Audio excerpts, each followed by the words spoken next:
Minimum balance penalty, यदि आप न्यूनतम बैलेंस नहीं रखते हैं तो 100 से 600 रुपए प्रति माह बैंक आपका काट लेता है। बैंकों ने वित्तीय वर्ष 22-23 में 3500 करोड़ रुपए मिनिमम बैलेंस पेनल्टी के नाम से लोगों से वसूले हैं। मैडम, अगर आप चौथा पांचवा ट्रांजैक्शन कर लें तो हर ट्रांजैक्शन पे 20 रुपए एटीएम चार्ज आपको देना पड़ता है। इनएक्टिविटी फी 100 से 200 रुपए सालाना, यानी कि अगर बैंक आप बहुत ज्यादा अपना अकाउंट यूज नहीं करते हैं तो बैंक इनएक्टिविटी के नाम पे भी चार्ज लगा देता है। चौथी समस्या, हिडन चार्जेस और फीस। मैं चाहूंगा आपके माध्यम से ये नाना प्रकार के चार्जेस जो आज मैं सदन में लाया हूं, ये माननीय वित्त मंत्री जी तक पहुंचे ताकि देश के आम आदमी की जो जेब बैंकिंग सिस्टम काट रहा है ये उसे पता लगे, ग्राहक को भी और माननीय वित्त मंत्री जी को भी।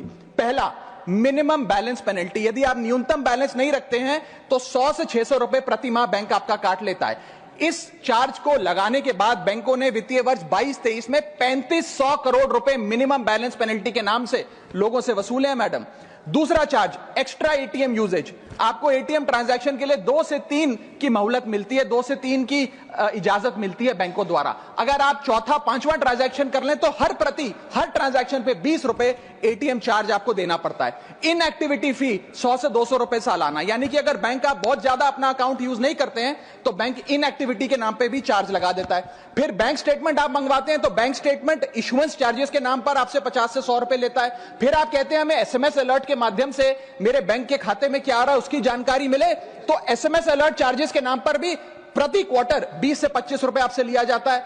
ऑनलाइन पेमेंट करेंगे एनईएफटी की तो ट्रांजैक्शन फी भी ली जाती है। जबरदस्ती आपको पहले लोन बेचते हैं और फिर उसके बाद लोन प्रोसेसिंग फी के नाम पर 1 से 3% लोन अमाउंट का काट लेते हैं। और जब आपकी किस्मत ठीक चल रही हो और आप समय से पहले अपना लोन बकाया जो है उसका भुगतान करने बैंक पहुंच जाएं तो loan pre closure charges, early payment penalty के नाम पर भी बैंक आपसे पैसा वसूलता है। साधारण सा सिग्नेचर बदलवाना हो, नॉमिनी की डिटेल्स बदलवानी हो, उस चेंज पर भी 200 रुपए प्रति ट्रांजैक्शन के नाम पे बैंक आपसे पैसा वसूलता है। और डिमांड ड्राफ्ट पे ऑर्डर बनाने जाएं तो 100 से 200 रुपए प्रति डिमांड ड्राफ्ट आपसे पैसा वसूलता ही वसूलता है। यानी कि कस्टमर्स की जेब काटी जा रही है और कस्टमर्स को पता भी नहीं लगता कि कितना पैसा बैंक इन नाना प्रकार के चार्जेस के चलते आम आदमी से वसूल रहा है।